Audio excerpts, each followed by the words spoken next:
Bahor mavsumida har bir ayolda bo'lishi shart bo'lgan 4 ta libos. Bulardan eng birinchisi va eng muhimi bu trenchlar. Xalq tilida ularni plash deb ataymiz. Bunday plashlar klassik uslubda bo'lib, har bir psixotip uchun juda ham yaxshi to'g'ri keladi. Ikkinchi libos bu jaketlar. Ayollar buni xalq tilida pidjaklar ham deb atashadi. Bunday pidjaklar bugungi kunda eng universal va eng kerakli kiyim hisoblanadi.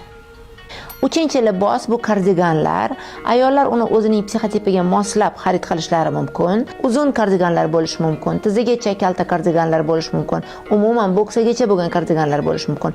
Yumshoq fakturali, to'qilgan, ayrim hollarda belbog'lari bor kardiganlar sizning garderobingizga juda ham fayz qo'shib beradi.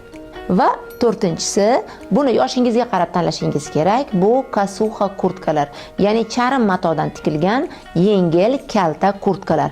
Ularni ko'p holatlarda ko'ylak yoki yubkalar bilan kiyishni tavsiya qilgan bo'lardim.